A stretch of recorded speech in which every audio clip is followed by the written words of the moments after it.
Hello and welcome to another NihongoGamer video. I know you're all very excited because Season V has just been announced for Street Fighter V, but I'd love to know how you all feel about it. There were a number of new characters announced and a very different approach to this because they did a live stream where the producer and director actually talked to us directly rather than having just a single character trailer and then not too much information. So I'm really excited about this new approach that they're taking to giving us information about the game. This is my initial thoughts on Season V. I recorded this directly after the presentation finished, so this was actually recorded at 2 a.m. in Japan, so I was quite sleepy and a little bit half awake, but I still wanted to share my thoughts with you on how I felt about the new announcements, so let's get started. Ooh, we've got the release roadmap. Wow, so spread out over the course of next year, pretty slowly actually. It's the first time the team has done this kind of message, and we appreciate it. If only the game had been like this since 2016 when the game came out. Okay, Rose, Oro, Dan, that's quite exciting.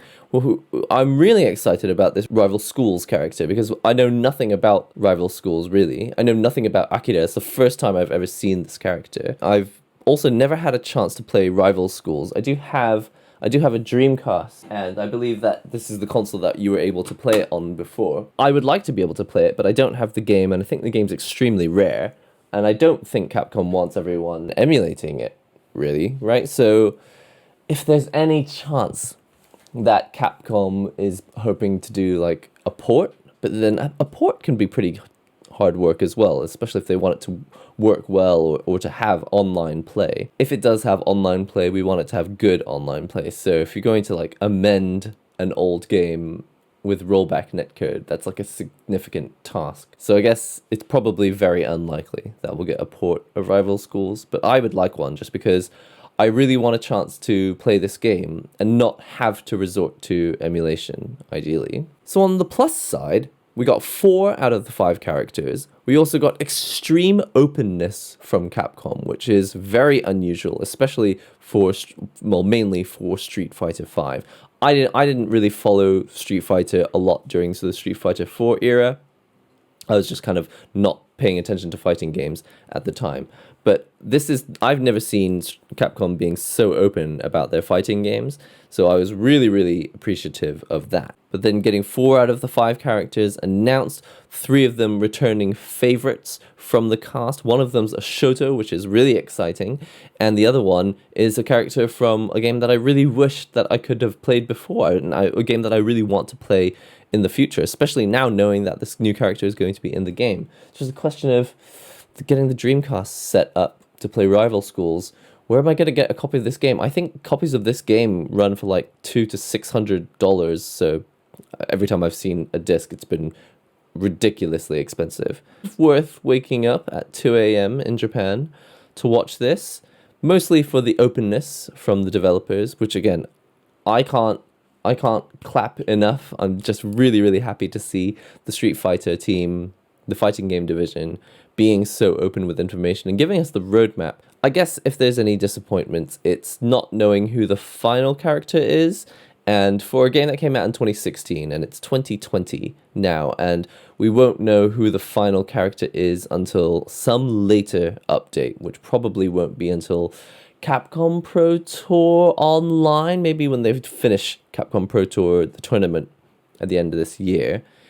And then we won't actually start to get these characters until, well, actually, we'll get Dan, but that's winter 2020. So I'm guessing earliest November, because they said they've got development footage, but if anything, we'll get a trailer in October and gameplay in November, or a trailer in November and a character release at Capcom Pro Tour. And then that's only one character for the rest of this year. And then next year, 2021, so it'll be the 2016, 2017, 2018, 2019, 2020, 2021. It'll be the 6th year of Street Fighter V, and we'll get the other 4 characters over the course of the year. It's not ideal, the whole situation in 2021 with the pandemic, so I don't blame them for having to roll this stuff out slowly. I guess what we would ideally have liked is to be told that actually they'd been working on these characters all year, and they've got 5 characters to release, 3 of them today and 2 of them at Capcom Pro Tour. I think that's what we really wanted to hear, but it's not feasible this year. Everyone is, like, the whole world is in disarray. Street Fighter V, and probably as a result, they're trying to spread their resources so that they've got something coming out while we're getting ready for whatever the next thing is, because there's got to be something coming else after this. Because they also said in this event, you know, Kenny Omega also saying this is the final season of Street Fighter V. Final season, but obviously as the characters are slowly being rolled out over 2021, it means that season 5 doesn't really happen until winter of 2020. And so 2021 will be the year of release. 6th year of Street Fighter V, but the 5th season, really. So they're really stringing this game out slowly, and that's fine. That's fine, really, because actually there's plenty of other fighting games out there to play. I've enjoyed Street Fighter V quite a lot since the end of Season 2 up until now. Currently, I've been playing a lot of Grand Blue Fantasy Versus, but then I'm moving on to this game called Fighting EX Layer because it's supposedly getting a rollback netcode update, and I want to support the Japanese developers that are putting effort into putting rollback netcode in their games. Again, there's separate videos for that if you're interested to see.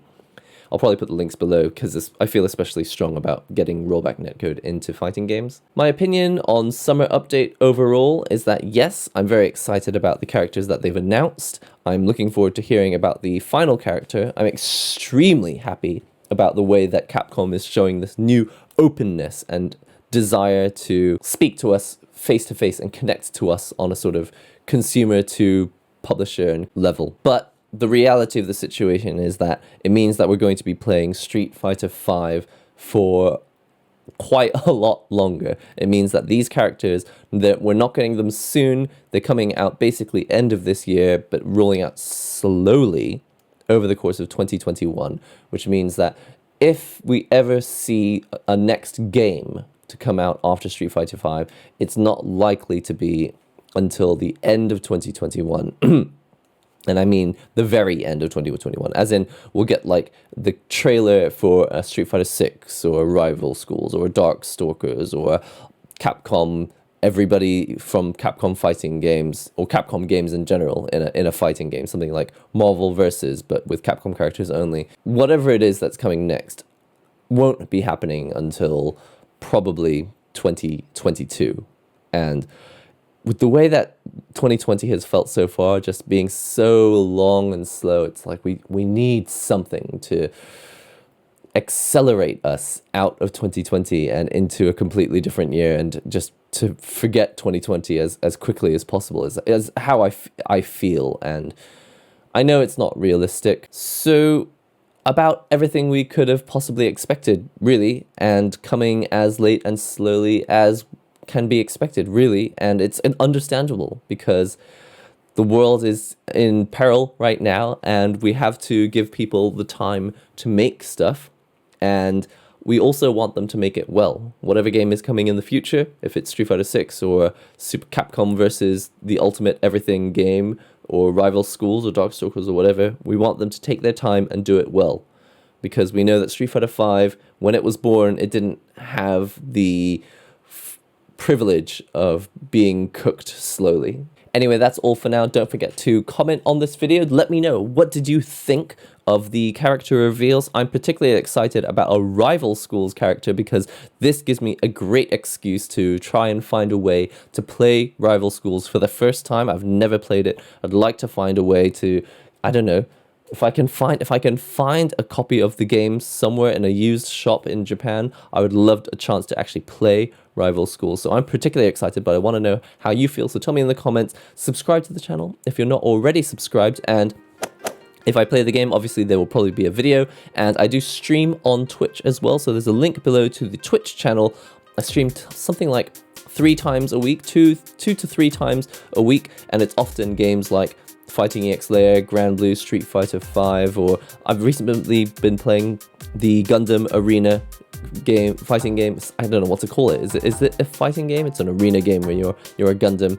It's all very exciting, and you can watch it on the Twitch channel live, so do follow us there, and I will see you all in the next NihongoGamer video.